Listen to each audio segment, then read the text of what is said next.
অনেক রাজনৈতিক বিশ্লেষক মনে করেন মান্নান ভূঁইয়ার মতো বিএনপির ভেতরে থাকা কুচক্রী মহল আবারও সক্রিয় হয়ে উঠেছে। তারা বিএনপিকে পরিচিত করছে একটি মধ্য বামপন্থী দল হিসেবে, অথচ বিএনপি ছিল বরাবর একটি মধ্য ডানপন্থী দল। ছাত্র জনতার অভ্যুত্থানে আওয়ামী লীগের পতনের পর দলের মধ্যে হঠাৎ করে এই অংশটি সক্রিয় হয়ে ওঠে। তারা আওয়ামী লীগের রাজনীতি টিকিয়ে রাখার পক্ষে ছিলেন।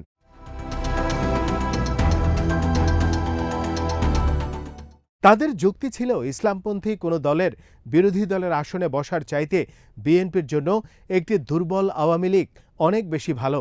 মূলত বামধারা থেকে আসা কিছু নেতা ও সোশ্যাল মিডিয়া ইনফ্লুয়েন্সারদের দিক থেকে এই ধরনের প্রচারণা চলতে থাকে।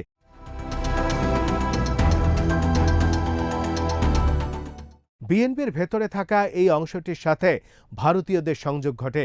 এরপর থেকে ভারতের পক্ষ থেকে দাবি জানানো হতে থাকে অংশগ্রহণমূলক নির্বাচনের। অংশগ্রহণমূলক নির্বাচনের অর্থ হচ্ছে আওয়ামী লীগের নির্বাচনে অংশ নেওয়া নিশ্চিত করা। অথচ 2014, 18 এবং 24 সালের নির্বাচনের আগে পশ্চিমা দেশগুলো বাংলাদেশে অবাধ, নিরপেক্ষ ও অংশগ্রহণমূলক নির্বাচনের দাবি করলেও তাতে সমর্থন দেয়নি ভারত।